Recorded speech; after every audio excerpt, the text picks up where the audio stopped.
अस्सलाम वालेकुम, बिस्मिल्लाहिर्रहमानिर्रहीम। मेरा नाम शाज़िया खान है, आपकी खिदमत में हाज़िर हूँ। मेरे साथ मुज्तबा साहब हैं और आज हम बात करेंगे वो लड़की का जो जिसका रेप हुआ था पाकिस्तान लाहौर में मोटरवे पे, जिसके बारे में काफ़ी मीडिया में हाइप भी हुआ और बहुत सारे लोगों को इन्फॉर्मेशन मिली उसके बारे में।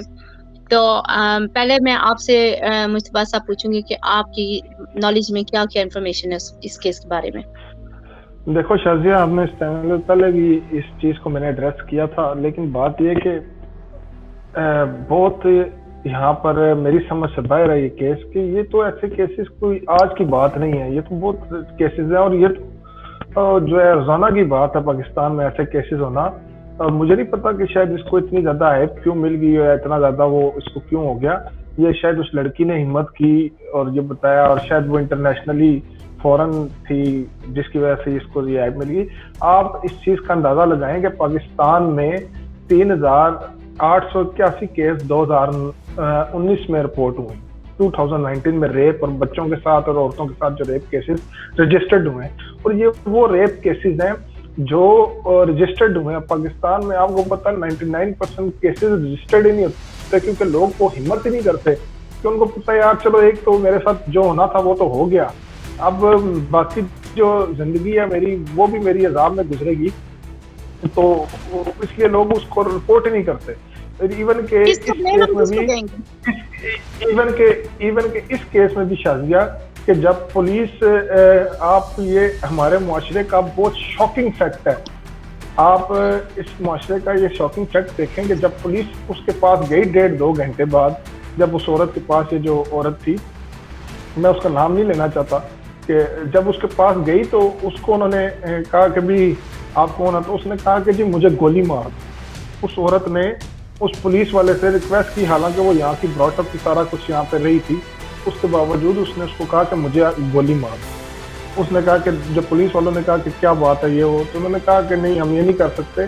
जब उन्होंने रिफ्यूज किया तो उसका आप दूसरा मुतालबा सुनोगे तो आप हमारे मुआशरे की पसंदगी और हमारी जो मुआशरे की इक़्तिदार है उसके बारे में आपको पता चलेगा। कि जब उसने पहले तो कहा कि मुझे गोली मारो, जब उन्होंने पुलिस ने नहीं माना तो उसके बाद उसने कहा कि आप मेरे से ये बात, मेरे से आप इधर बैठे हुए हर बंदा ये हेल्प दे कि मेरी ये जो मेरे साथ जो कुछ हुआ है ये आप किसी को नहीं बताओगे, इवन के मेरे घर वालों को भी नहीं बताओगे। तो ये हमारे मुआशरे का एक फैक्ट है। मैं आपके सामने शाजिया बात रखूंगा कि सानिया मोटरवे इतना बड़ा सानिया हुआ, उसके बाद भी हमने कुछ लर्न नहीं किया। उसके बाद कितने केसेस हुए हैं जो सिर्फ मीडिया पे रिपोर्ट हुए। मैं जो आपको जो अभी केसेस रिपोर्ट करूंगा ये जो मैंने मीडिया से कलेक्ट किए हैं, कि जितने मीडिया पे जो रिपोर्ट हुए हैं, जो मीडिया ने दिखाए हैं सानिया ये मोटरवे के बाद। पहला उसके बाद जो हुआ फौरन जो सानिया मोटरवे का हुआ, ये लोअर मांगा मंडी में 5 अफराद ने ज्यादती के बाद एक औरत को कत्ल किया लाहौर मांगा मंडी में। ये सानिया मोटरवे के बाद के वाकयात है, मैं आपको बता रहा हूँ। फिर सरगोदा में 4 डाकू एक घर में घुसकर खातून और बच्चों को ज्यादती का निशाना बनाया खामंद के सामने, और छत पर चढ़कर उनका रेप किया और घर में चीजें लूटने के बाद फिर बाहर जाके भी उनके साथ ज्यादती का निशाना बनाया। उकाड़ा में 7 डाकुओं ने ये किया, घर में दाखिल होकर अहल खाना को तशद्दुद का निशाना बनाया। और फिर उसके बाद जलालपुर जट्टा के नजदीक जो है रात 11 बजे मियाँ बीवी किसी फौतगी में जा रहे थे, तो रास्ते में रोककर डाकू ने उनको सब कुछ लूटा और रस्सी से बांधकर पूरी रात उस औरत का ज्यादती का निशाना बनाया। खैरपुर में लड़की को ज्यादती के बाद निशाना ने बनाया और उसको जब इंसाफ नहीं मिला तो उसने खुदकुशी कर ली उस लड़की ने। ये उसके बाद पुलिस देखो खुद मुलविस होती है। इसके बाद घरेलू झगड़ा एक जगह पे हुआ, एक औरत ने गुजरांवाले में घरेलू झगड़े की रिपोर्ट कराई, पुलिस को फोन की उसने कि जी मेरा घर में घरेलू झगड़ा हो गया। जैसे यहाँ पे लोग पुलिस को फोन करते हैं मियाँ बीवी के दरमियान जब झगड़ा हो जाता है, उसने फोन की तो उस पुलिस वाले ने जाकर उस औरत का रेप किया और उस जगह पे उसने निशाना बनाया। तो वो मेरा ख्याल वो पकड़ा भी गया है जिसने वो रेप किया है, उसकी भी मैंने स्टोरी सुन रहा था आज। और फिर गुजरांवाले में आप देखे डॉक्टर ने मरीज औरत के साथ ज्यादती का निशाना बनाया। गुजरांवाले में क्या किया उसने कि जब औरत उससे इलाज करवाने आई तो उसने उसको बेहोशी का इंजेक्शन दिया और उसका बेहोशी का इंजेक्शन लगा के और उसके साथ 5 लोगों ने उसके साथ रेप किया, उसके दोस्तों ने, और उसकी वीडियो बना के वायरल की। और उसने तब वो रिपोर्ट किया जब उसने बताना फिर भी शायद किसी को ना होता। उसने बताया तब जब उसकी वो वीडियो उन्होंने उसको दिखाई। उसके बाद रावलपिंडी से काला शाह काकू जाने वाले मियाँ बीवी को नौकरी के लिए बुलाकर रक्षा वाले ने अगवा किया और उसने उसको ज्यादती का निशाना बनाया। मुलजिम यार यकीन कर शाजिया इतने बेखौफ हो चुके हैं कि छोटे बच्चों को भी नहीं बख्श रहे। गुजरात में एक शख्स ने मतलब 13 साल बच्चे में साथ ज्यादती का निशाना बनाया। 8 साल बच्चे को साहिवाल में निशाना बनाया गया। 11 साल लड़के को फैसलाबाद में दरिंदगी का निशाना बनाया गया। फिर एक और जगह पे मीरपुर के पास एक जगह पे 6 साल बच्चे के साथ ज्यादती हुई। और आप शाजिया ये देखो, खुदा ऐसे लोगों को गर्क करे कि ये लोग कितना नासूर है हमारे मुआशरे के लिए कि इन लोगों ने किधर किधर ऐसे ऐसे काम करते हैं। हमारे मुआशरे में तो समझ नहीं आती कि कैसे इन चीजों को ठीक किया जाए। गवर्नमेंट एक तरफ कहती है कि इनको फांसियां दो, सजाएं दो, समझ नहीं आती कि इससे भी ठीक होगा कि कैसा होगा। मेरी तो समझ से बाहर है। शायद आपके ज़हन में कोई ख्याल हो या हमें ज़हनी तरबियत करने की जरूरत है या मेरे ख्याल में क्या तो यहाँ पे भी हो जाते हैं, लेकिन ये इतना दुखा वाकयात यहाँ पर होते हैं। मेरी समझ से बाहर है यार कि हम लोग कैसे नाम के मुसलमान हैं कि हमारे जो मुसलमान ममालिक हैं उनमें क्यों ये चीजें ज्यादा है। मेरी समझ से ये बाहर है मेरे ख्याल में, क्योंकि इन लोगों को एक तो सजा नहीं मिलती, ठीक है। वो कहते हैं ना, पता नहीं कुत्ती चोरों के साथ मिली हुई थी, वो वाला हाल है पाकिस्तान में कि जो पुलिस वाले होते हैं वो थोड़े से पैसे पे अपना ईमान बेच रहे हैं बेसिकली। तो द थिंग इज कि अगर तो ऐसे लोग कोई भी एक भी पकड़ा जाए, जो भी पकड़ा जाए, उसको सरेआम, अगर उसको सरेआम गोलियां मारी जाए, उसको सरेआम तशद्दुद किए जाए, सरेआम अवाम को हुक्म दिया जाए कि तुम अब इन लोगों के साथ ज्यादती करो, अब इन लोगों को तुम सबके सामने मारो और इनको जलील करो, तो लोगों में शायद थोड़ा सा मामूली सा डर शायद पैदा हो जाए और शायद उन बच्चों में और बच्चियों में हिम्मत पैदा हो जाए कि वो खड़े हो सकें। और एक्चुअली हमारा माशरा जो है वो हमारा मजहब नहीं है ऐसा, हमारा माशरा ऐसा है कि जो हमारे बेटों को बेटियों को सप्रेस करता है बचपन में कि वो बोल नहीं सकते, बड़ों के आगे बोल नहीं सकते, हमारी इज्जत हमारी इज्जत हमारी इज्जत। बट बच्चे जो हैं वो उसमें पिस जाते हैं और उनको बोलने का कोई हक नहीं होता, ठीक है। और वो बोले भी तो वो बच्चे हैं साइड पे कर दिया, उनकी इंपॉर्टेंस नहीं होती है, उनकी फीलिंग्स का कोई वो नहीं होता, हिसाब नहीं लगाया जाता, कोई अंदाजा नहीं लगाया जाता, उसको माइंड में नहीं लिया जाता। ये बहुत चीजें काउंट करती हैं जब हम अपने बच्चों को एक ऐसी परवरिश दें कि वो बच्चे हमारे इतने कॉन्फिडेंट हों कि उन्हें पता है अगर खुदा ना खास्ता अल्लाह ना करे कि ज्यादती जो है या कोई भी किसी किस्म की भी नाइंसाफी जो होती है इंसान को वो बुज़दिल कर देती है, जब वो उसको इतने हुकूक ना दिए जाएं कि तुम बोल सकते हो इसके खिलाफ, हम तुम्हारे साथ यानी कि आपका कहने का मकसद ये है कि जो जैसे यहाँ पे एजुकेशन दी जाती है बच्चे को सेक्स के बारे में, तो वो एजुकेशन हमें बच्चों को देनी चाहिए। आपका कहने का मतलब ये है कि ये राइट। मेरे कहने का मतलब ये है कि अपने बच्चों को स्कूलों में नहीं, ये माँ बाप का फर्ज है, अपने बच्चों को इतना कॉन्फिडेंस दो कि वो आपके साथ आके बात कर सकें और उन्हें पता हो, माँ बाप को पता हो कि बच्चे कहाँ जा रहे हैं। बच्चों को इतना कॉन्फिडेंट हो कि हम कहीं जा भी रहे हैं तो हमारे माँ बाप को पता है कि हम कहाँ जा रहे हैं, ठीक है। पहली बात, माशरे को ऐसा क्यों नहीं बना सकते कि हमारे बच्चे जिस तरह यहाँ पे बच्चे बाहर घूमते हैं, बच्चों को कोई माँ बाप को परवाह नहीं है, रात को 3 बजे भी औरत जाए तो किसी औरत को कोई डर नहीं है कि मुझे कुछ कर लेगा। आप देखो, आप वर्किंग वुमन हो, आप काम करती हो, आप कभी रात को भी जाती होगी, दिन को भी जाती होगी, लेकिन आपको कभी खौफ नहीं होता होगा कि यार मेरे साथ कुछ यहाँ पे कोई ऐसे कर लेगा या कर ले। आप अपने माशरे को ऐसा माशरा क्यों नहीं बना सकते? पाकिस्तान में देखें, यहाँ पे मैं रात को 12 बजे 1 बजे 3 बजे 4 बजे आऊँ, मुझे कोई फिक्र नहीं होती है, ये एक फैक्ट है, मुझे बिल्कुल फिक्र नहीं होती है। इसलिए क्योंकि मुझे पता है कि एक कॉल की दूर पे पुलिस है, ठीक है। पुलिस पहुंचे ना पहुंचे, अवाम इतनी हो जाती है, अवाम इतनी अच्छी होती है यूके की कि हर बंदा अपने आप में मगर नहीं होता, हर बंदा एक माशरे का हिस्सा है। इसकी एक छोटी सी मिसाल है कि जरा बस स्टॉप पे आप एक बस में सफर करते हैं, ये पब्लिक बस है, ठीक है, उसमें आप सफर कर रहे हैं, तो अगर अपने सामने वाली अपनी जो चेयर है, अक्सर ऐसा होता है, आपने देखा होगा कि 2 सीटें इस तरह लगी हैं, 2 सीटें उसके अपोजिट लगी हैं, वो आपकी तरफ फेस कर रही हैं। आपने रिलैक्स होने के लिए दूसरी साइड वाली जो सीट है उसके ऊपर पैर रख लिए, तो जो भी कोई वहां पे होगा तो वो आपको मना करेगा, कहेगा कि ये सीट गंदी कर रहे हो, बेशक वो सीट पे नहीं बैठेगा। मैं एक एग्जाम्पल दे रही हूँ। क्यों? क्योंकि हम लोग अपनी जिम्मेदारी समझते हैं।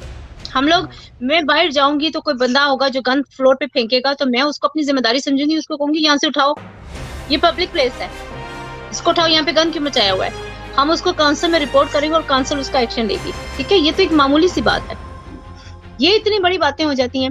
वहां पे आप रात की बात करें, वहां पे तो मेरा ख्याल है दिन को भी सफर करना वो है, महाल है, क्योंकि दिन दिहाड़े लोगों के साथ ज्यादतियां हो रही हैं, दिन दिहाड़े छोटे छोटे बच्चों के साथ ज्यादतियां हो रही हैं, और ऐसे बंदे सामने आते हैं तो भी वो नहीं पकड़े जाते, तो भी वो सिस्टम से निकल जाते हैं। ऊपर से जो पुलिस का काम है, जो सीपीओ जो हेड है लाहौर का पुलिस का, तो वो ये कह रहा है कि जी इनको क्या जरूरत थी रात की बात, ये अंदाजा करें आप। तो ये हमारी पुलिस ऑफिसर्स की क्रेडिबिलिटी है कि यार तुम लोग खुद तहफ़्फ़ुज़ नहीं दे सकते, ऊपर जो लोग जिसके ऊपर विक्टिम है आप उसको ब्लेम कर रहे थे वो बाहर नहीं निकले। यही तो हमारे मुआशरे का गंद है। और मैं बिल्कुल मैं basically liberal thought of mind को, मैं लेफ्ट जो पॉलिटिक्स है उसको रिप्रेजेंट करता हूँ, मैं बेसिकली लेफ्टिस्ट हूँ, लेकिन मैं बिल्कुल आपने जो बात की मैं उससे 100% मुत्तफिक हूँ कि बिल्कुल ऐसी सजाएं देनी चाहिए जो सख्त सजाएं हों। कि जब आप वो एक मिसाल बनी हुई है ना कि आप वो किसकी मिसाल थी कि 2-3 कौवे लटका दो मार के तो बाकी कौवे वैसे ही भाग जाते हैं, तो वो बिल्कुल ठीक किसी ने मिसाल दी। हालांकि मैं खुद लेफ्ट सियासत से ताल्लुक रखता हूँ, मैं इन चीज़ों के खिलाफ हूँ, सेंटेंस के, डेथ सेंटेंस के और इन चीज़ों के, लेकिन यकीन करो कि मुझे भी इसका कोई हल नजर नहीं आता कि सवाए इन लोगों को चौकों में सरेआम फांसियां दी जाए। लेकिन देखो ना, फांसी तो वो जो पहले जैनब केस में वो बच्चे जो था उसको भी दी गई फांसी, तो मैंने सोचा कि अब शायद जब फांसी दी गई तो अब ये चीजें नहीं होंगी, लेकिन उसके बावजूद भी अब देखो बच्चों के साथ रेप हो रहे। मैंने आपको कितने बताए, ये तो मैं वो आपको बता रहा हूँ कि जो आपको मैंने बताया कि जो इस साने के बाद जब इतनी हाइप मिली उसके बाद भी ये इतने केस हुए, और ये मैंने आपको बताया ना 3800 केसेस रिपोर्ट हुए, और कई तो ऐसे 100% तो केसेस ऐसे 99% वो रिपोर्ट ही नहीं होते। ऐसा ही है, ऐसा ही है।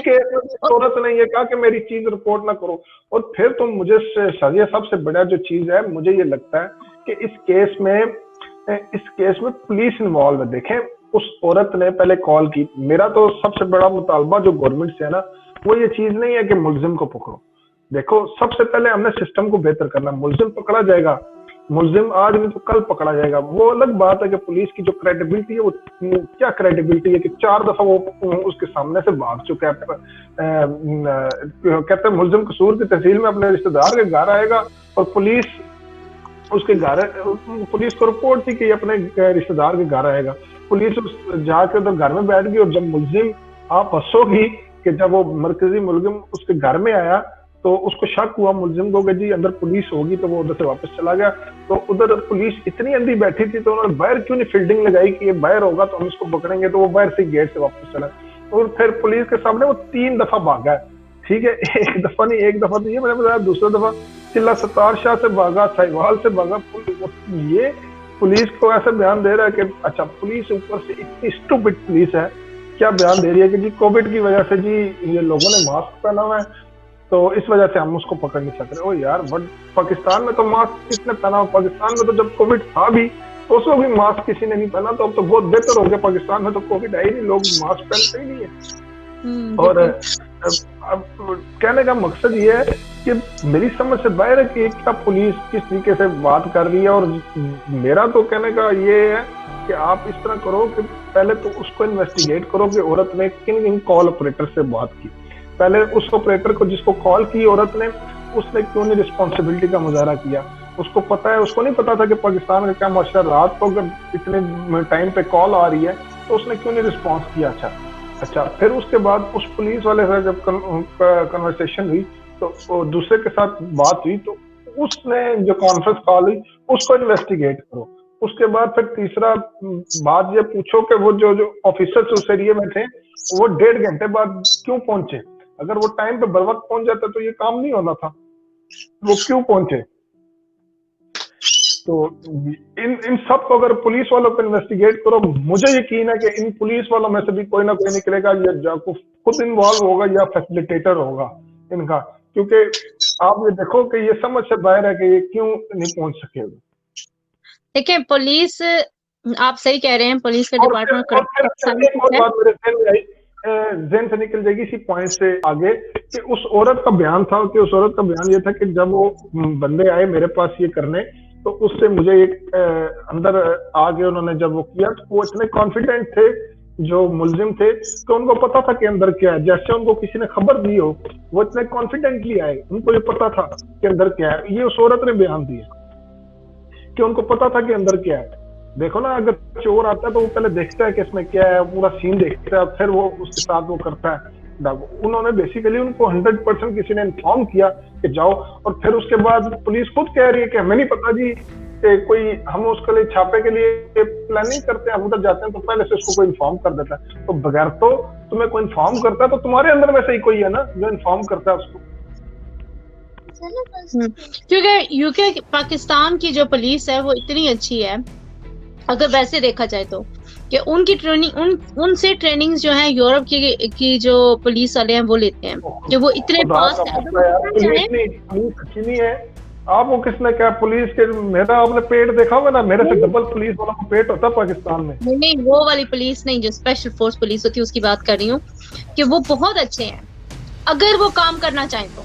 अगर वो काम करना चाहें तो वो दुनिया की टॉप बेस्ट पुलिस है, बट वो काम नहीं करना चाहते, वो बिके हुए हैं।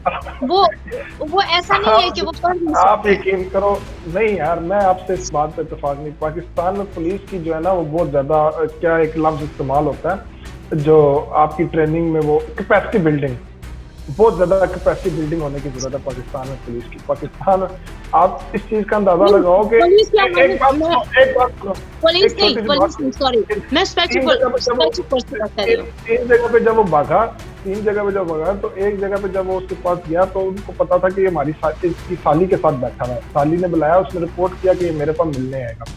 पुलिस उसके पास जाती है, पुलिस वाले 10 फुट पे जाकर उसको कहती है हेलो अबिद, और वो भाग जाता है और उसको पुलिस पकड़ नहीं सकती। 10 फुट के फासले से वो भाग गया, इतना संगीन नोयत कर मुझे। आप कहती हो कि वो भाग सकते हैं? वो मेरा ख्याल है पाकिस्तान में पुलिस वाले चल नहीं सकते तो भागना तो दूर की बात है। मैं पुलिस की नहीं, मैं स्पेशल फोर्स की बात कर रही हूँ। आप वो उस पे नॉर्मल पुलिस की बात नहीं करी, स्पेशल फोर्स की बात कर रही हूँ। ऐसे मामलात में स्पेशल फोर्स ही होनी चाहिए, नॉर्मल पुलिस नहीं होनी चाहिए, क्योंकि नॉर्मल पुलिस तो बिकी हुई है, उनकी मानी कोई नहीं है। देखें फर्स्ट पुलिस जो होती है ना, जो आपकी पुलिस मेन पुलिस होती है, आपने उसकी कैपेसिटी बिल्डिंग करनी है। जो स्पेशल पुलिस है वो तो बड़े मामलात की भी होती है, ये तो बहुत छोटी चीजें हैं। इसके लिए अगर आप ऐसी चीजों की कैपेसिटी बिल्डिंग नहीं पुलिस की कर सकते, क्योंकि सबसे पहले तो इन लोगों ने पहुंचना ना, स्पेशल पुलिस तो बाद में पहुंचेगी। ठीक है, पहले तो आपने इन लोगों को ट्रेन करना है, इनकी कैपेसिटी बिल्डिंग करनी है कि ये लोग ऐसे हो, और उनकी प्रॉपर ट्रेनिंग हो। देखो इनको जितना इनको देखें, अब मैं पाकिस्तानी नेशन की बात करती हूँ, एज अ नेशन। ये वो जब यहाँ पे भी काम ढूंढते हैं, वो काम ढूंढते हैं जहाँ पे बैठने वाला काम हो, जहाँ पे काम ना हो, खाली बैठ के आना हो, वापस पैसे मिल जाए हमें। ठीक है, मेहनत करने वाला, जिसमें हाथ गंदे हो जाए, कपड़े गंदे हो जाए, जो मेहनत से काम करना आना वो ना हो।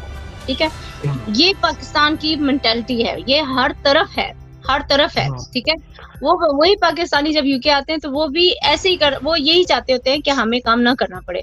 पाकिस्तान की जो पुलिस है वो भी बस कहती है कि हमारे हाथ गर्म करते रहो, जो मर्जी करते रहो, हम आंखें बंद कर लेंगे उस तरफ से, हमें बस हमारी जेबें गर्म रहे, हमारे हाथ गर्म रहे। ठीक है, तो जब तक करप्शन को नहीं रोका जाएगा, जब तक ये इन चीजों को नहीं रोका जाएगा ना, जब तक ये लोग जिनमें आप टॉलरेंस नहीं कर सकते, कुछ चीजें ऐसी हैं जिनमें आप टॉलरेंस नहीं कर सकते। यानी कि जैसे कि देखें, अगर आपको एक बंदा चाहिए जो आपका बैंकर है, उसका बेशक सुस्त हो, बेशक वो भाग ना सके, वो अगर बैंक मैनेजर है तो वो चल जाएगा। लेकिन एक बंदा पुलिस में है तो उसकी तो आपने सबसे पहले उसको उसकी अकाउंटिंग से ज्यादा आपको उसकी जिसामत की फिक्र होनी चाहिए कि ये बंदा पकड़ भी सकता है नहीं। देखो, उसने ग्रैब करना टेक्निक सिखाते हैं यहाँ पे देखिए ना, जो नॉर्मल जो लोग, ये जो प्राइवेट सिक्योरिटी भी करते हैं, उनको भी इतनी टेक्निक सिखाई जाती है, इतना कुछ सिखाया जाता है और फिर उसके बाद उसको लाइसेंस दिया जाता है। और पाकिस्तान में तो आप यकीन करो कि शायद यहाँ के जो सिक्योरिटी गार्ड हैं जो नॉर्मल पुलिस से बेटर हों। हाँ, तो उधर नहीं तो मैं मानती हूँ इस बात को, मानती हूँ मैंने। आप उनकी कैपेसिटी बिल्डिंग ही नहीं है और उनके हाथ में आप गन्ने पकड़ा देते नहीं है, बिकॉज वो दरअसल आते नहीं है अपनी क्रेडिबिलिटी पे, ठीक है। यहाँ पे जो पुलिस आती है उन्हें एक एग्जाम देना पड़ता है, मैथ्स अपनी अपनी जो मैथ्स होती है उसका, जीसीएसई का, अपने रिजल्ट दिखाने पड़ते हैं, अपनी एजुकेशनल आपको वो देनी पड़ती है। उसके बाद आपकी फिजिकल होती है। आप एजुकेशनली पास होते हैं तो फिर आप नेक्स्ट लेवल आपका फिजिकल होता है। अगर आप फिजिकल में किसी भी चीज में लैग करते हैं, अगर आपकी आई साइट में थोड़ी सी भी 19-20 का भी फर्क है, अगर आपकी हाइट उस टॉल जो सर्टेन हाइट होनी चाहिए उससे थोड़ी सी 1 इंच भी कम है, अगर आपकी जिस्मात में आप अगर 1 इंच थोड़े से मोटे हैं फॉर एग्जांपल, अगर आप भागे और आपकी सर्टेन लैप करने के बाद आपके सांस फूल जाता है, ये सारी चीजें काउंट करती हैं और वो उस पे आपको फेल कर देते हैं। आपकी फिजिकल फिटनेस फर्स्ट देखते हैं, ठीक है। पाकिस्तान में ना वो फिजिकल फिटनेस देखते हैं। मैंने जितने भी ज्यादातर पुलिस वाले जो देखे हैं वो अनएजुकेटेड देखे हैं, ठीक है। जो थोड़ा बहुत पढ़ लिख गया तो वो थोड़ा सा ऊपर चढ़ जाता है, लाइक आई डोंट नो, मेरा ख्याल है 10वीं 12वीं पास कर लेता है तो वो अपने आप को समझता है कि मैं इनका सीनियर हो गया हूँ, ठीक है। तो विच मीन्स के वो बाकी सारे के वो जीरो हैं, ठीक है। और वो किस तरह लगे हैं, वो अपनी क्रेडिबिलिटी से बिल्कुल नहीं लगे हैं, वो किसी ना किसी के कहने पे लगे हैं। कोई ना कोई दोस्त था, कोई ना कोई जानने वाला था, उसके थ्रू लगे हैं। सो वो अपनी क्रेडिबिलिटी से लगे ही नहीं है, वो आम बंदे हैं, जनरल पब्लिक है और उनके खाली रिजोर्सेज थी कि वो लग गए। मेरे आपसे ये 2 सवाल हैं। एक तो आप मुझे ये बताएं कि ये जो रेप केसेस हैं इसको आप कैसे, मतलब किस तरीके से कैपेसिटी बिल्डिंग करें इंस्टीट्यूशंस की, आवाम की, तो ये बेटर हो। और दूसरी चीज मुझे ये बताएं कि जो पाकिस्तान में पुलिस है इसके डिपार्टमेंट को किस तरीके से बेहतर किया जाए, कैसे बेहतर हो सकता है? सबसे पहले तो उसके बाद आप कंक्लूड करें प्रोग्राम। सबसे पहले तो अवाम को अवेयर करना चाहिए कि ये लड़की की या बच्चे की गलती नहीं होती है, कि सबसे ज्यादा क्रिटिसाइज वो होता है जो विक्टिम होता है। इन चीजों में जो विक्टिम होता है वो सबसे ज्यादा क्रिटिसाइज होता है, हाईलाइट वही बेचारा हुआ होता है, ठीक है। उसी बेचारे की शक्ल दिखाई जा रही होती है बार बार, टीवी मीडिया पे हर तरफ कहा जाता है। हाउ डू यू फील, आप किस तरह फील करते हैं इस बारे में? I mean for God sake, आपका दिमाग नहीं, आपका सेंस नहीं है कि कैसा वो बंदा फील कर रहा होगा जिसके साथ ज्यादती हुई है, जो किसी भी किस्म की ज्यादती है, इमोशनल हो या किसी। हमें सेंसिबल होना पड़ेगा, हमें रिस्पॉन्सिबिलिटी एज अ नेशन लेनी पड़ेगी। अब जैसे हम उस लड़की का नाम नहीं ले रहे हैं, ठीक है, हम उसकी रिस्पेक्ट कर रहे हैं, उसका नाम आउट ऑफ डिसरिस्पेक्ट नहीं ले रहे, हम उसको रिस्पेक्ट दे रहे हैं एंड हम अप्रिशिएट करते हैं कि वो बेचारी अपनी एक विक्टिम थी, उसके साथ जो हुआ वो गलत हुआ, उसके साथ नहीं होना चाहिए था, ठीक है, वो किसी के साथ नहीं होना चाहिए था। और उससे पहले और उससे बाद भी जिसके साथ हुआ वो गलत हुआ, वो एक ज्यादती थी, एक गलत बात थी और वो एक मजलूम इंसान फंसा।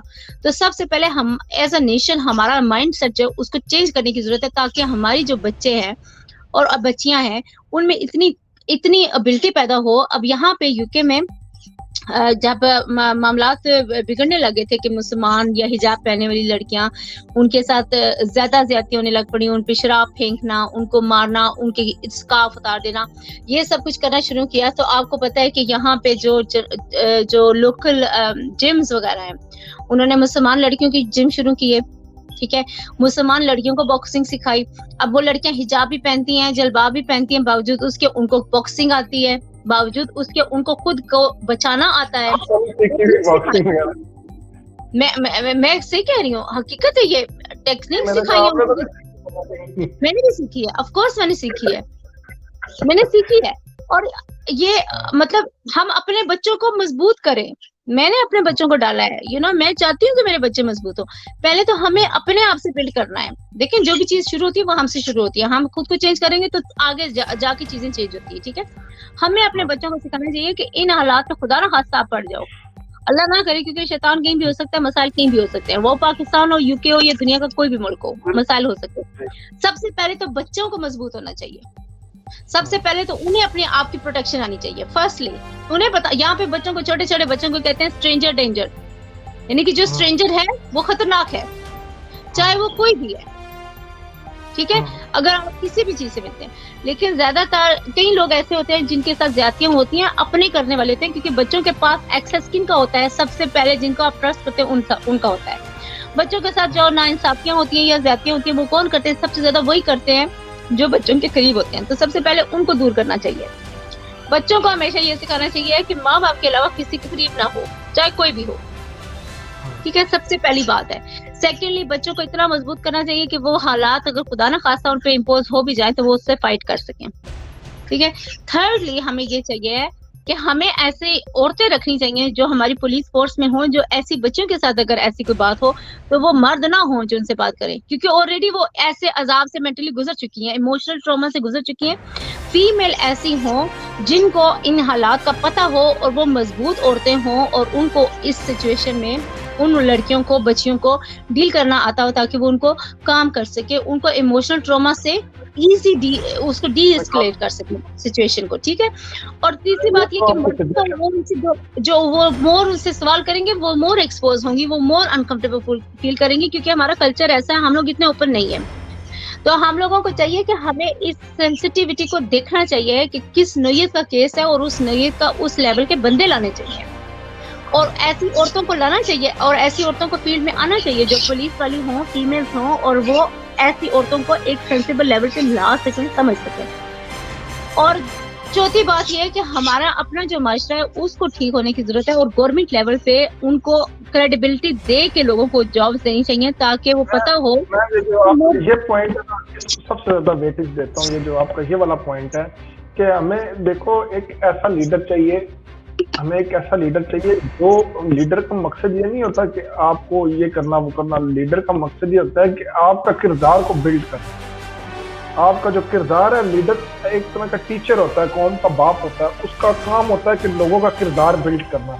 हमें ऐसे करेक्टर वाले लीडर चाहिए जो लोगों का किरदार बिल्ड करें, और ऐसे नहीं चाहिए कि ये जो अभी जो आपने आज रिसेंटली वाकया हुआ कि जी उधर वो गए रात को 3 बजे एक एमएनए दूसरे उसके घर गए, एमएनए लड़की के घर, तो उधर जाके उन्होंने कुछ किया तो उसके भाइयों ने उसको मारा।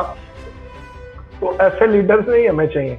तो वो उनसे पूछा गया कि आप उधर रात को 3 बजे क्यों गए थे, तो कहते मैं तंजीम साजी करने गया था। जो रात को 3 बजे तंजीम साजी करने जाए, हमें ऐसे लीडर नहीं चाहिए। हमें वो लीडर चाहिए जो करेक्टर वाले लीडर हो, ठीक है, जो कौम को टीच करें कि कैसे आपने उनकी जो है इखलाकी तरबियत करें। तो वो इखलाकी तरबियत कर सकता है कि जो खुद जिसके इखलाकियात अच्छे हों, जो खुद वो खुद परफेक्ट हो।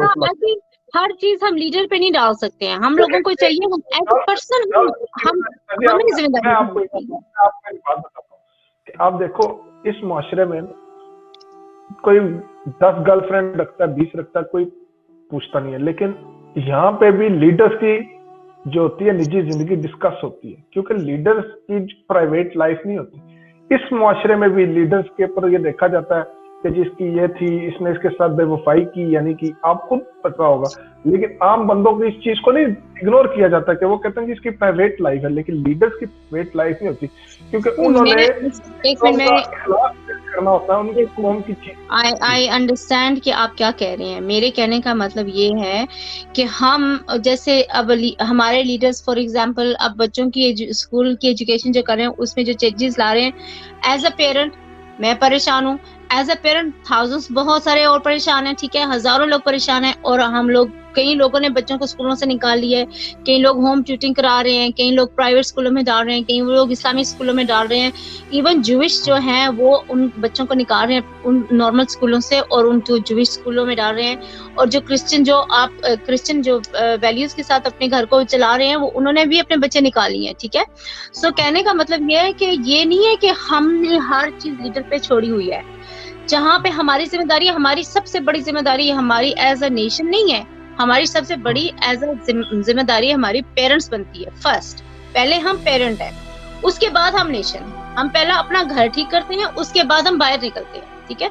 तो सबसे पहले तो अगर मेरे बच्चों पे फॉर एग्जांपल गवर्नमेंट भी कोई चीज इम्पोज कर रही है और मैं उससे खुश नहीं हूँ, तो मैंने बोलना है, मैंने उसके खिलाफ खड़े होना है और मैंने अपने बच्चों को वहां से हटा लेना है, ठीक है। क्यों निकाल लेना है, वो मैंने गवर्नमेंट के सर पे नहीं डाला, मैंने अपने सर पे लिया है।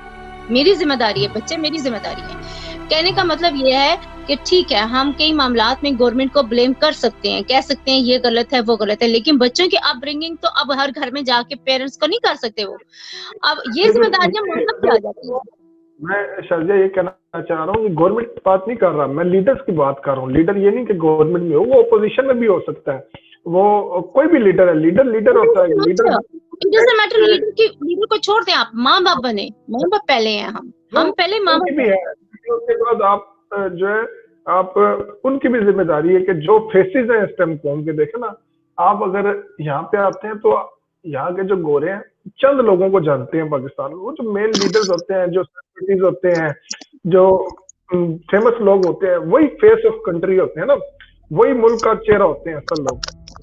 तो वो उन लोगों के जब करेक्टर अच्छे होंगे, वो लोग जब मॉरल बिल्डिंग करेंगे लोगों की, तो उससे लोग इंस्पायर भी होते हैं, उनकी बात भी ज्यादा मानते हैं, तो उसको भी वेटेज मिलेगी। और दूसरी बात शायद मैं आपसे ही पूछूंगा कि अभी तक देखो कि जो मरकजी मुल्ज़िम है आबिद, वो अभी तक गिरफ्तार नहीं हुआ। और ये पाकिस्तानी की पुलिस की खुशकिस्मती है कि उसका पहले भी डीएनए हो चुका था, उनके पास डीएनए सैंपल था। अगर उनके पास डीएनए सैंपल ना होता तो वो आज तक पकड़ा ही ना जा सकता, तो पता ही ना होता कौन है कौन नहीं है। और उसके बाद देखो कि 4 दफा उसके ऊपर छापा मारा गया, वो भाग गया, उनके हाथ नहीं आया। तो मुझे आप ये बताइए किस तरीके से पुलिस उसको पकड़ सकती है, क्योंकि ऐसे बंदे को 15-16 दिन 17 दिन हो गए, 17-18 दिन हो गए, अभी तक इसको पकड़ा नहीं है। और ये कैसे, इसको ये क्या करेंगे, मेरी समझ से बाहर है। इस बात पे ही मैं आपको कह रही थी ना कि यहाँ पे नॉर्मल पुलिस का काम खत्म हो जाता है, स्पेशल फोर्सेस का काम शुरू हो जाता है, और वो बहुत अच्छी है। शाजिया स्पेशल फोर्सेस बनाई हुई हैं, 25 से ज्यादा स्पेशल टीमें बनाई हुई हैं, जिन्होंने 160 से ज्यादा जगह पे छापे मारे हैं, लेकिन उनके हाथ नहीं आ रही। तो ये देखें, मैं तो खुद इस चीज से बहुत गमगीन हूँ शाजिया के। मैं तो ये सोचता था, मैं आपको अपना पर्सनली आपको मैं एग्जांपल दूं, मैं खुद उन लोगों में था। मैं ये कहता था कि चलो जब पाकिस्तान में थोड़ा मेरे बच्चे थोड़े से भी हो जाए, बड़े हों, तो मैं अपने बच्चों को पाकिस्तान लेके जाऊंगा और उनकी अपब्रिंगिंग पाकिस्तान में करूंगा। मैं पहले भी 4-5 साल पाकिस्तान था, तो मेरी ये कोशिश ये थी कि मैं अपने बच्चों को पाकिस्तान लेके जाऊंगा, उनकी अपब्रिंगिंग उधर करूंगा। लेकिन यकीन करो, इस वाक़े के बाद मैं खुद डर गया, मैंने मेरी सोच खुद चेंज होगी कि मैं अब उधर नहीं जाऊं। उसकी वजह यह है शाजिया कि अब ये देखो कि उस औरत का क्या कसूर है। उस औरत का सिर्फ ये कसूर है कि वो रात को अपने रिश्तेदार के घर से आई और उसकी गाड़ी में पेट्रोल खत्म हो गया, और उसके साथ ये चीज होगी बच्चों के सामने। तो मैं खुद, और मेरी क्या, काफी लोगों की जो मेंटालिटी है ये चेंज हुई होगी इस वाक़े के बाद, कि यार लोगों की सोच बदल गई। हालांकि मैं खुद बहुत स्ट्रिक्ट था इस चीज में कि मुझे जाना चाहिए। मैं अपनी वाइफ को भी करता हूँ कि भाई हम चले वापस, मेरे थोड़े प्रॉब्लम है जिसकी वजह से मैं यहाँ रुका हूँ। तो यकीन करो कि मेरा अभी भी बस नहीं चलता कि मैं किसी तरीके से पहुंच जाऊँ, लेकिन मेरा ये था कि मैं अपने बच्चों की अपब्रिंगिंग उधर करूंगा। लेकिन अब ये बात मुझे भी सोचने में मजबूर करती है कि मैं यार इस मौसम में रहना ज्यादा बेहतर है। ठीक है, हम लोग बच्चों की बेहतरी चाहते हैं, ठीक है। और जहाँ पे बच्चों को पाकिस्तान लेके जाने की बात है, मैं हमेशा से ये मेरी ख्वाहिश रही है, कोशिश रही है, मैं किसी एक मुस्लिम कंट्री में जाऊं, ठीक है, और वहाँ पे मैं अपने बच्चों की अपब्रिंगिंग करूं, इस्लामी तरीके से करूं। फिर देखें, अब जब मैं ये बात सोचती थी, और मैं सोचती थी कौन सा मुल्क ऐसा है जो मुसलमान भी हो, इस्लामी भी हो, और मैं वहाँ पे जा सकूं, और मैं यहाँ पे बच्चों को मैं अच्छी तालीम तरबियत दे सकूं। और मेरे मुल्क में, मेरे दिमाग में कभी पाकिस्तान नहीं आया। और उसकी ट्रेजेडी ये थी कि मेरा दिल करता था कि पाकिस्तान हो, लेकिन पाकिस्तान में बहुत सारे मसाइल हैं, जहाँ से गर्मी सर्दी मौसम को छोड़ के साइड पे करके इलेक्ट्रिसिटी के, गैस के, माशरे के हालात, लोगों की सोचें। मैं यहाँ से पाकिस्तान जाती हूँ सिर्फ 8-10 दिन के लिए, और 8-10 दिन में मैं तंग पड़ जाती हूँ लोगों की सोचों से। 8-10 दिन इज नथिंग। अगर आप देखें तो लाइफ टाइम कैसे इंसान गुजार सकते हैं वहाँ पे, जब लोगों इसके बावजूद कि आपको बॉक्सिंग भी आती है और आप खुद मैनेज भी कर लेते हो काफी चीजों को, उसके बावजूद भी। मैं अपनी बात नहीं कर रही, मैं अपने बच्चों की बात कर रही हूँ कि वो कैसे मैनेज करेंगे। मुझे सिस्टम से होता है, सिस्टम, मुझे वहाँ पे सिस्टम बहुत खराब है। यहाँ पे मैं बैठी हुई हूँ ना, तो मैंने यहाँ पे फोन पे बैठ के बच्चों को वीजा अप्लाई कर देना है, बच्चों का पासपोर्ट अप्लाई कर देना है, फोन पे बैठी हुई हूँ, बच्चों को ड्राइविंग लाइसेंस अप्लाई कर दिया, खुद का लाइसेंस अप्लाई कर दिया, रिन्यू करा दिया, बिल पे कर दिया। मुझे कोई हैसल नहीं है, मुझे ईमेल आ जानी है, मैंने उसके मुताबिक कर लेना है, बात खत्म हो जानी है। वहां पे एक एक चीज करने के लिए आपको लाइनें लगानी पड़ती हैं, सिस्टम अपग्रेड नहीं हुए, बहुत सारी ऐसी सिचुएशंस हुई हैं। यहाँ पे ऑनलाइन बैंकिंग है, आप यहाँ से वहां पे ट्रांसफर करो, वहां से वहां पे ट्रांसफर करो पैसे, इधर बिल पे करो, उधर बिल पे करो, शॉपिंग कर लो, ये कर लो, वो कर लो, घर में आ जाता है सब कुछ। वहां पे ये सारी चीजें नहीं है, ये सारी लग्जरी में आती हैं, आई अंडरस्टैंड दिस, लेकिन हम इसके इतने आदी हो चुके हैं कि ये सारी चीजें पाकिस्तान में नहीं है। और फिर ट्रैफिक सिस्टम इतना बुरा है वहाँ का, वो तो आपको सारी दुनिया को पता है कि इट्स रियली बैड, और फिर उससे सबसे बुरी बात ये है कि वहाँ पे ये पुलिस का जो मसला आ जाता है, जहाँ पे ये ऐसे कोई भी खुदा न खास्ता कोई भी हादसा हो, चाहे वो चोरी हो, चाहे वो एक्सीडेंट हो, चाहे वो ऐसा कोई खुदा न खास्ता हादसा हो, या किसी के साथ लड़ाई झगड़ा हो गया या कुछ भी हो गया, जो बंदा पैसा देगा वो बंदा बच जाएगा। यहाँ पे वहां पे पैसे के गुलाम है हर बंदा। अब ये चीजें ऐसे माशरे में रहने वाले बंदे को वहां पे यहाँ पे एक बार सेटल हो जाए, वो वहां पे सेटल नहीं हो सकता, एक्सेप्ट नहीं कर सकता कि ये गलत हो गया, नाइंसाफी होगी, नाइंसाफी होगी। ये बात देखिए, मैं खुद, मेरा ब्रॉट अप सारी जिंदगी पाकिस्तान में, मैं पाकिस्तान रहा हूँ, लेकिन अब मैं खुद ये सोचने में मजबूर हो गया हूँ। हालांकि मुझे प्रेफर वहां पे करना चाहिए, क्योंकि जहाँ बंदा पैदा होता है वहां पे उसकी ज्यादा कंफर्टेबल होता है। बिल्कुल। लेकिन बात ये ठीक है, गवर्नमेंट को ये जो हम लोगों ने स्टेप्स किए हैं, इस पे, इन चीजों पे वो करना पड़ेगा, कुछ ना कुछ इन चीजों पे बेहतरी लानी पड़ेगी, या कुछ और चीजें उनके दिमाग में, अगर वो बेहतरी नहीं लाएंगे तो आप यकीन करें शाजिया, मैं पिछले दिन एक वाकया देख रहा था, मैंने वो इस चैनल पे भी शेयर किया कि वो क्या हुआ कि एक मौलवी था उधर, बच्चों को पढ़ा रहा था गुजरांवाले में, तो उसने एक बच्ची के साथ ज्यादती की कोशिश की, तो लोगों ने उसको पकड़ लिया और खुद उसको चौक में ले गए और उसको मारा और उसको उधर नंगा करके उसको चौक में खड़ा किया, और फिर उसको 2-3 घंटे फराने के बाद उसके बाद उन्होंने उसको पुलिस के हवाले किया। तो मैं ये बात कहने का मकसद ये है कि अगर गवर्नमेंट ने इन चीजों के ऊपर तेजी से अमल ना किया तो लोग, मैं खुद समझता हूँ कि लोग कानून को खुद अपने हाथ में लेना शुरू कर देंगे, और फिर गवर्नमेंट की रीट खत्म होती है इन चीजों से। जब गवर्नमेंट कुछ नहीं करती तो फिर लोग खुद कानून को हाथ में लेते हैं। अभी मैं कहीं प्रोटेस्ट की पिक्चर देख रहा था, मेरे एक 2 दोस्त हैं, वुमन मार्च जो हुआ उस पर प्रोटेस्ट हुआ, तो उन लोगों ने, मैंने बैनर्स देखे, उन्होंने पिक्चर लगाई थी कि आप लाइसेंस लो और आर्म्स लो, औरतों को ये कह रहे हैं कि आप असला लो ताकि अपनी आप प्रोटेक्शन कर सको। तो अब देखें बात यहाँ तक पहुंच चुकी है, तो गवर्नमेंट को बहुत सीरियसली स्टेप्स लेने पड़ेंगे। अगर ये नहीं लेंगे तो लोग कानून को अपने हाथ में लेंगे और फिर गवर्नमेंट के हाथ कुछ नहीं होगा और गवर्नमेंट फिर कुछ नहीं कर सकेगी। यही बात मैं कर रही हूँ। वो लोग देखे ना, वो लोग कह रहे हैं असला लेने की बात कर रहे हैं, मैं कह रही हूँ कि कैरेक्टर स्ट्रॉन्ग करने की बात कर रही हूँ कि हम लोग खुद भी स्ट्रॉन्ग हों। यहाँ पे खुदा न खास्ता किसी के साथ ज्यादती होती है तो वो सबसे पहले पुलिस भागती है, उसको पता होता है कि उसको हेल्प मिलेगी, उसको पता है कि उसका हर एक मिनट, हर एक सेकंड इम्पोर्टेंट है ताकि कोई एविडेंस लूज ना हो, ठीक है। और पुलिस इतनी केयरफुल हो कि 101% अपनी ऑनेस्टी दे के पुलिस काम करती है। और यहाँ पे मैं एक और बात आपको बता दूं कि अगर कोई बंदा ये सोच रहा है कि वहाँ की पुलिस को बहुत अच्छे पैसे मिलते हैं और आम आवाम से और उनको ज्यादा सहूलतें मिलती है इसलिए वो ऐसे करते हैं, ऐसा बिल्कुल नहीं है। बिल्कुल नहीं है, नॉर्मल बल्कि पुलिस की वेज मिनिमम वेज होती है और पुलिस की लाइफ हार्ड लाइफ होती है। उनको 12-12 घंटे की शिफ्ट मिलती है और 12 घंटे उनके रोटा चेंज होता है और उनमें कोई वो उनकी फैमिली लाइफ नहीं रहती है, क्योंकि अगर उन्होंने 12 घंटे काम किया एक वीक डे टाइम में तो उन्होंने 12 घंटे लगाने नेक्स्ट वीक नाइट टाइम में, तो उन्हें स्वैप करते रहते हैं, ऊपर नीचे करते रहते हैं, डेज एंड नाइट्स उनके रोटे होते रहते हैं। और वो मैं पुलिस के साथ काम करती हूँ, मुझे इसलिए पता है, ठीक है। मैंने उनसे बात की है, इस बात में डिटेल में बात की है कि उनको क्या क्या मिलते हैं, गवर्नमेंट की क्या फायदे मिलते हैं। कोई फायदा उनको नहीं मिलता। बस ये है कि लोग इनको एक अथॉरिटी है कि हाँ ये लोगों को अरेस्ट कर सकते हैं, ये लोगों को, उनके पास ये पावर है कि वो यूनिफॉर्म में हो तो उनको कोई इंसल्ट नहीं कर सकता, और यूनिफॉर्म में हो तो उनको बहुत सारी पावर्स मिली हुई हैं कि वो उसको यूज कर सकते हैं, लेकिन वो यूज करते हैं, अब्यूज नहीं करते। और ये नहीं है कि अब्यूज नहीं करते, यहाँ पे बहुत कुछ ऐसे भी है बीच में, कोई हेयर एंड देयर कोई कर ले तो कर ले, लेकिन वो जैसा ही एक्सपोज होता है तो पूरा डिपार्टमेंट उसके सामने खड़ा हो जाता है। उसके खिलाफ खड़ा हो जाता है और पूरा डिपार्टमेंट उसको नीचे गिरा देता है और उसको पता होता है कि उसे अकाउंटेबल पाकिस्तान में सेव करने की कोशिश नहीं करते। सही कह रहे हैं। बिल्कुल बिल्कुल। तो ये सिस्टम अगर पाकिस्तान में हो तो क्या बात हो, क्या बात हो। तो ये तो एक्सक्यूज है ही नहीं ना कि आपकी वेजेस कम है इसलिए आप किसी से रिश्वत ले रहे, ये एक्सक्यूज खत्म, ये यहाँ पे खत्म हो। क्योंकि जैसे आपको वेजेस कम मिल रही है, आपको उनको रीजनेबल वेजेस भी देनी चाहिए, लेकिन एक्सक्यूज नहीं है। अगर आपको गुजारा नहीं है तो छोड़ दो, कोई और काम। लेकिन पुलिस को रीजनेबल वेजेस मिल रही है, पाकिस्तान में मिल रही है, पाकिस्तान में मिल रही है।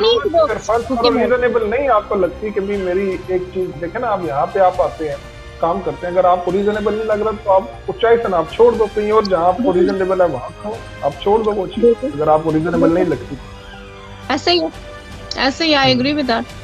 सो यू नो ओवरऑल इस प्रोग्राम का एक खुलासा यही है कि हमारे बच्चों को स्ट्रांग होना पड़ेगा इंशाल्लाह। हमारे माँ बाप को चाहिए कि हमारे माँ बाप अपने बच्चों को एक ये ना समझें कि बेटी है तो उसको बॉक्सिंग में नहीं डालना या उसको फाइट नहीं सिखानी या उसको खुद सेल्फ प्रोटेक्शन नहीं सिखानी, उसको एतमाद दिलाओ, उसको सेल्फ प्रोटेक्शन दिलाओ, उसको खुद एतमादी आनी चाहिए ताकि वो फाइट कर सके। और ये कोई बुरी बात नहीं, ये बहुत अच्छी बात है, ये उसके लिए एक टूल है जिंदगी में, हर मुकाम पे उसके काम आना है, माशरे में हर जगह पे उसको काम आना है। और उसने अगर इस माशरे का हिस्सा बनना है उसको अपने और आजकल के जमाने में उसे मर्दों से भी कांटेक्ट में रहना है, उसको औरतों से भी रहना है, उसका लेन देन भी होना है, उसके काम पे भी जाना है, आना है, हर कुछ सब कुछ होना है।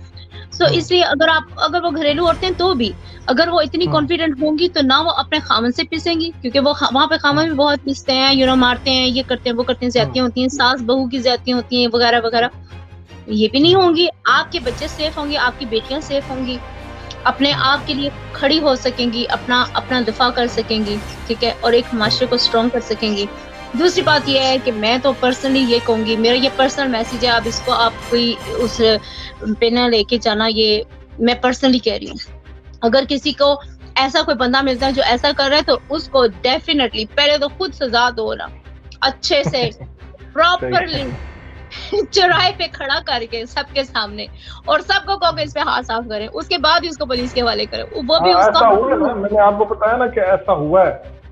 अच्छा, बहुत अच्छा है और करना चाहिए। और हमारे माशरे में जब तक ऐसा नहीं होगा, जब तक ऐसी बातें नहीं होंगी, और ऐसे लोगों को सरेआम फांसी देनी चाहिए और फिर उनको कब्र भी ना नसीब हो, ताकि उन लोगों को अपना अंजाम पता हो कि उनका ये अंजाम होना है, उन्होंने जैसे पकड़ाई देना है उनका ये अंजाम होना है, उस पे सिर्फ वो शायद कहीं पे रुक जाए।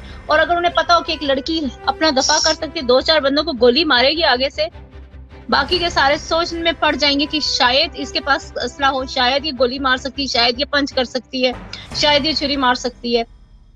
तो उस अपनी बेटियों को इतने इस काबिल करो। और पुलिस के ऊपर ना रहो, पुलिस बेकार है, ये हकीकत है, ये फैक्ट है। पुलिस जिसका पैसा उसकी पुलिस, ये हकीकत है। और गरीब की बेटी पिसती है।